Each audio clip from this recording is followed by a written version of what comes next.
Halo dulur Kasabtani, ketemu lagi dengan Mang Ajud, Presiden Kasabtani, masih di Kasabtani Channel Penyuluhan Pertanian. Kali ini saya akan menyampaikan materi tentang mari berhidroponik di pekarangan. Sebuah ajakan sebagai perwujudan dari visi Bela Karawang Beli Karawang. Ini adalah sebuah statement bagaimana mewujudkan ketahanan pangan mulai dari pekarangan, terutama sayuran hidroponik. Saya Ajud Tajrudin, tinggal di Saung Kasabtani, tepatnya di Desa Cibulan, Kecamatan Telaga Sari, Kabupaten Karawang. Sejak 2014 belajar hidroponik, alhamdulillah kini masih bergabung di sebuah komunitas Facebook yaitu Asosiasi Hidroponik Karawang. Jadi, bagi dulur Kasabtani yang mau belajar tentang bagaimana cara menanam sayuran dengan metode hidroponik, silahkan bergabung di grup Asosiasi Hidroponik Karawang dengan nama singkatan AHI. Dan kali ini saya akan menyampaikan apa itu hidroponik. Simak video selengkapnya ya.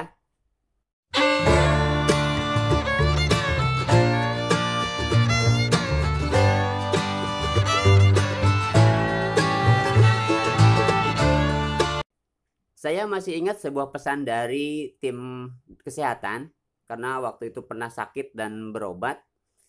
Kata Pak Dokter begini, untuk menjaga kesehatan ataupun mengikuti pola hidup sehat itu rajin-rajinlah mengkonsumsi sayuran.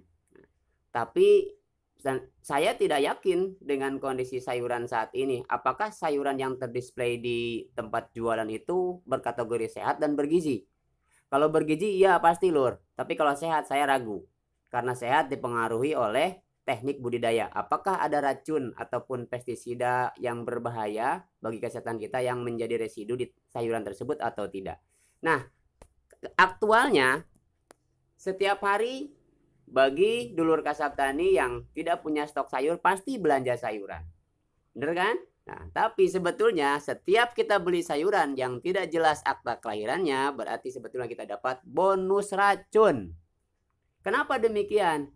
Nih, Bapak ini menggendong racun pestisida kimia dengan tujuan menyemprotkan ke sayuran yang sedang ditanamnya.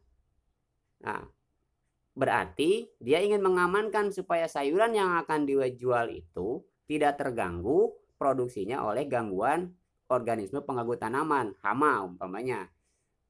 Seharusnya sih melakukan tindakan pengendalian OPT itu berdasarkan hasil pengamatan. Tetapi notabene-nya para petani sayur ya menggunakan jadwal preventif. Misalkan seminggu sekali, 3 hari sekali, mereka pasti menyemprotkan racun.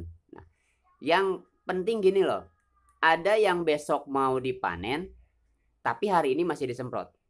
Berarti pada saat besok itu dipanen dan didistribusikan ke pasar atau didisplay di tempat jualan sayur, berarti sama dengan sayur tersebut adalah plus racun karena baru hari kemarin disemprotnya. Bener kan? Nah, makanya dengan media ini saya mencoba menyampaikan ya sekaligus mengajak bagi para dulur Kasabtani seharusnya memiliki sayuran yang akan kita konsumsi itu tanamlah di pekarangan rumah ya. Karena pekarangan rumah kita itu terkadang ada yang belum dioptimalkan. Masih bisa ditanamin tapi ya berantakan.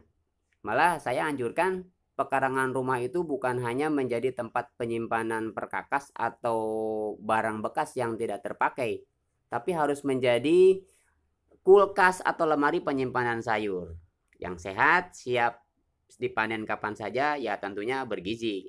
Nah, ini ada sebuah gambar saya ngambil dari Google, sangat cantik dan menarik ya. Insya Allah ini kalau dipanen sangat banyak hasil produksinya ya, karena variannya juga banyak gitu. Saya sangat setuju dengan gambar ini karena ini adalah sebuah upaya untuk mewujudkan ketahanan pangan itu akan sukses berawal dari ketahanan pangan di tingkat keluarga. Dan hal ini sesuai dengan PP nomor 17 tahun 2015 tentang ketahanan pangan dan gizi, yaitu pemanfaatan lahan pekarangan sebagai sumber pangan dan gizi keluarga. Banyak orang yang menyukai dan mulai melakukan memanfaatkan pekarangan Dan saya yakin kalau untuk proses persiapan lahan ataupun menanam sehari selesai. Tapi apalah daya, karena mereka tidak fokus, artinya bukan statusnya sebagai petani yang setiap hari mengurus tanaman, orang kantor umpamanya, karyawan, pagi berangkat, pulang sore, kadang-kadang malam ngelembur. Jadi apa yang sudah ditanam terkadang tidak terpelihara. Nah, lalu gimana caranya? Maka lahirlah sebuah konsep pertanian alternatif yang dikenal dengan hidroponik. Secara umum, kalau Kang Tony PSMC yang dari Bandung bilang hidroponik itu berarti budidaya tanaman menggunakan media air ya. Ya, simpelnya berarti budidaya tanaman tanpa media tanah. Karena di airnya ada larutan nutrisi. Lalu media tanam apa yang misalkan kita pergunakan supaya itu mendukung tentang pertumbuhan tanaman? Ya pertama, media tanamnya harus tidak boleh mempengaruhi larutan nutrisi. Karena asupan nutrisi bagi tanaman yang ditanam dengan metode tanam hidroponik semua bersumber dari unsur hara yang sudah disediakan dalam bentuk abemik hidroponik. Jadi ya media tanamnya harus steril, tidak boleh mengandung nutrisi. Yang kedua, media tanam itu tidak boleh menyumbat dalam sistem pengairannya. Karena di hidroponik banyak sistem, ada yang tergenang, ada yang sirkulasi atau non sirkulasi. Kalau misalkan sirkulasi butuh drainase kan, airnya mengalir. Nah, jika medianya itu menghambat berarti tidak dianjurkan dalam metode tanam hidroponik. Yang ketiga, media tanamnya harus mempunyai pori-pori yang baik. Karena apa? Ini sangat support untuk pertumbuhan daerah perakaran. Nah, bagi dulur kasab tani yang mungkin mulai berpikir kayaknya simpel ya, saya nggak usah pakai tanah gitu nanam-namanya. Medianya apa saja yang bisa dipergunakan ini? Saya tawarkan ada beberapa pilihan.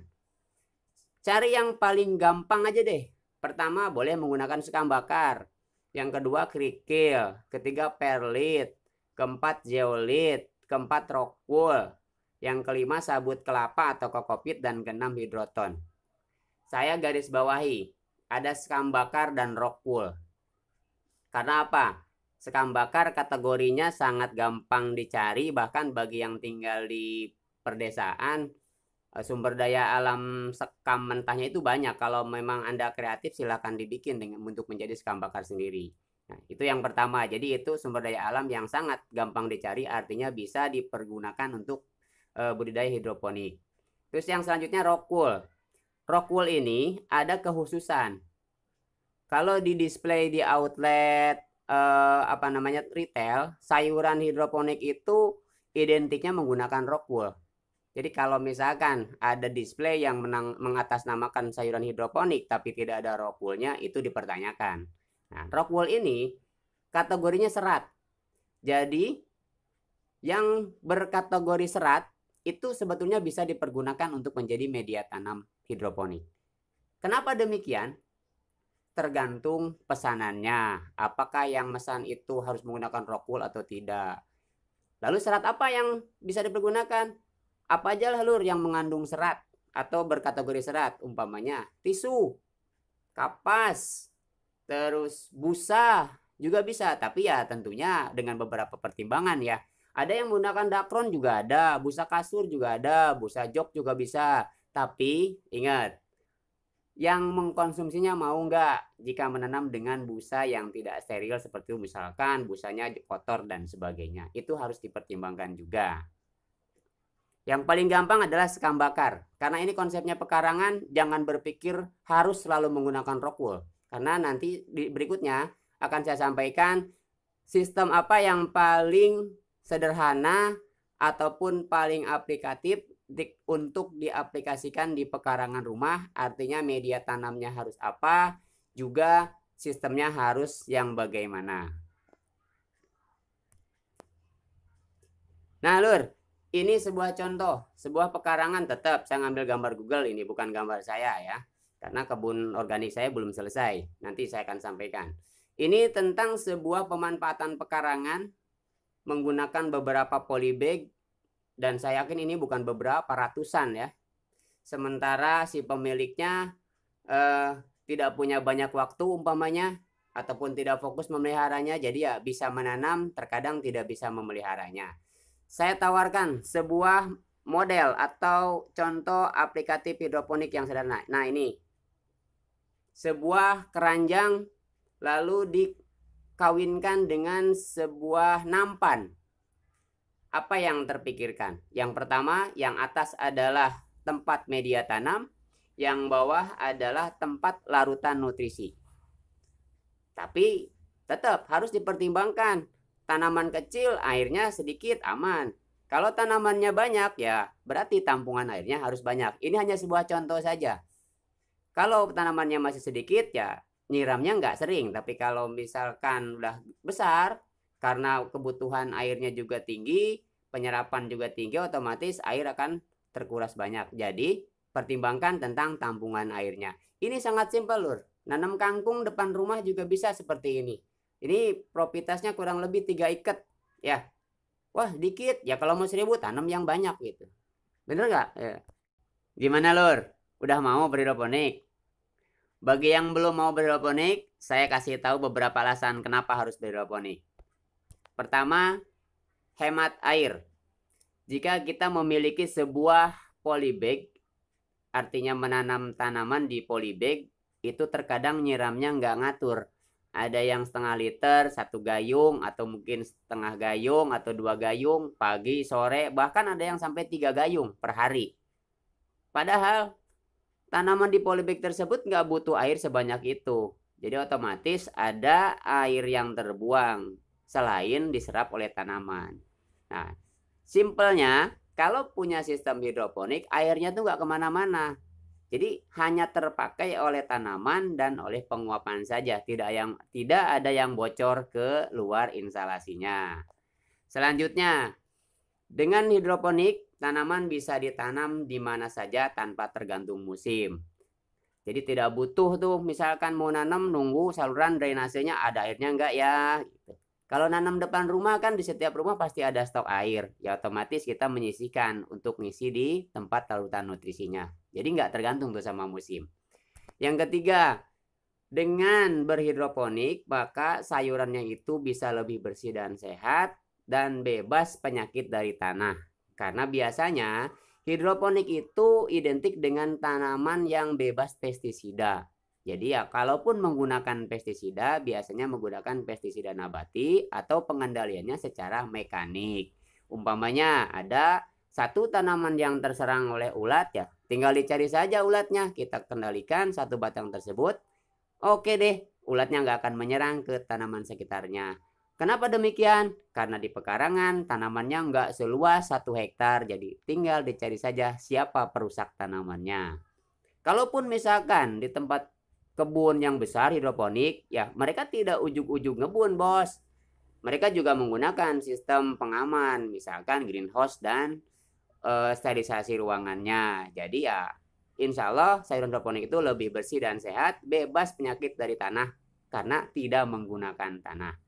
Yang keempat, pemeliharaan tanaman dengan menggunakan teknik atau metode hidroponik itu lebih mudah dan lebih cepat panen. Kenapa? Setelah kita menyemai lalu menanam, tinggal memeliharanya saja dengan mengisi larutan abemik ataupun larutan nutrisi ketika terjadi kekurangan. Jadi nggak usah nyiram, nyemprot dan sebagainya. Tinggal ngisi aja. Oh stok airnya berkurang nih. Isi sesuai kebutuhan. Pastinya setiap hari di air tersebut karena sudah ada unsur hara yang dibutuhkan oleh tanaman, maka tanaman tidak pernah kekeringan dari unsur hara. Hal ini bisa mengakibatkan tanaman tersebut bisa lebih cepat dipanen. Paham kan? Nah, ini pesannya bos. Nah, ingat ya, hidroponik adalah solusi dari masalah yang ada. Bukan untuk nambah masalah. Misalkan, Anda punya waktunya 1 jam untuk mengurus tanaman. Karena tertarik nih dengan hidroponik kayaknya gampang. Lalu bikinlah instalasi hidroponik yang besar. Populasinya banyak, tanamannya banyak. Tapi Anda nggak punya banyak waktu. Ujung-ujungnya sayuran hidroponiknya terbengkalai. Nah, itu bukan disebabkan oleh hidroponiknya, tapi adalah sumber daya manusianya yang tidak bisa memanage waktu untuk memeliharanya. Jadi, pastikan hidroponik adalah solusi dari masalah yang ada, bukan malah nambah masalah. Ujung-ujungnya punya hidroponik yang banyak, diurus dengan waktu yang banyak, pekerjaan lain malah tersita. Lalu bagaimanakah kita untuk memulai berhidroponik? Ini saran saya. Pastikan dulu Anda untuk menentukan apakah hidroponiknya mau skala produksi atau skala hobi. Karena penanganannya berbeda. Contoh, ini adalah skala produksi. Kebun ini berada di Cengkong, Purwasari, milik Pak Bambang Effendi, salah satu pengurus dari Asosiasi Hidroponik Karawang, dengan menggunakan sistem NFT yang gulinya terbuat dari talang air yang dimodifikasi, tiangnya juga baja ringan, dan Pak Bambang sekarang sudah menyalurkan sayurannya ke Transmart atau di Resinda Pakmol. Pakcoy. Kenapa pakcoy yang dipilih Pak Bambang? Karena itulah yang dipesan oleh pasar. Jadi dalam konsep hidroponik ataupun skala produksi, budidaya sayuran hidroponik itu menanam apa yang dipesan oleh pasar. Kalau pasarnya minta pakcoy, ya pakcoy lah yang ditanam karena orientasinya ke pasar. Dan pastikan juga sistemnya support gak kalau misalkan dengan sistem WIC ke pasar ataupun rakit apung ke pasar. Jika dengan menggunakan sistem lain tapi hasil produksi kualitas sayurannya itu oke, artinya sesuai dengan pesanan pasar, ya boleh juga. Tapi secara umum, skala produksi kebun sayuran hidroponik itu menggunakan sistem NFT atau rakit apung. Apa itu NFT dan rakit apung? Pastikan Anda subscribe channel Kasabdani, like dan share jika memang bermanfaat, dan klik loncengnya biar selalu update tentang informasi materi penyuluhan pertanian.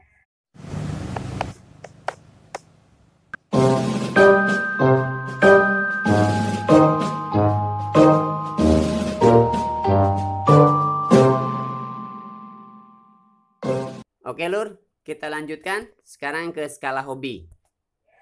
Sebuah contoh yang sering atau umum dipergunakan dalam skala hobi adalah memanfaatkan barang yang ada.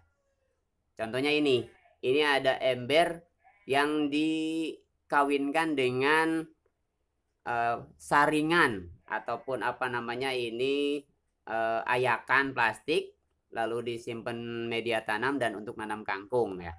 Terus, nah ini juga skala hobi, tapi hobinya lebih ke arah intelek, artinya apa namanya estetika. Ya mungkin karena rumahnya bagus, terus mau berhidroponik ya dengan peralatannya juga yang bagus gitu. Nggak mungkin kan mulung ataupun ngambil barang-barang bekas gitu. Jadi ya hobi juga awalnya. Nah selanjutnya yang ini menggunakan styrofoam box yang bekas buah ya, tapi ini netpotnya beli, bukan hasil dari memungut ataupun ngarongsok. Jadi gini Lur, skala hobi ini bisa dijadikan sebagai langkah awal untuk menindaklanjuti apakah memang dengan berhidroponik ini mau dilanjutkan ke usaha atau tidak. Jika sudah ketemu hobinya, itu akan lahir sebuah motivasi. Oh, kayaknya saya selain bisa untuk mengkonsumsi, bisa juga untuk dijual gitu. Nah, silakan lanjutkan untuk skala usaha, tapi awali dengan skala hobi dulu. Jadi bedanya antara skala hobi dengan skala pasar, kalau di skala hobi itu menanam apa yang dipesan oleh dapur. Lalu, jenis tanaman apa saja yang bisa dan biasa dibudidayakan secara hidroponik? Kita bahas di konten berikutnya, tetap di channel Kasabdani, channel penyuluhan pertanian. Saya Ajud Dajrudin, Presiden Kasabdani, mengucapkan terima kasih. Salam sehat sejahtera dan bangga jadi petani.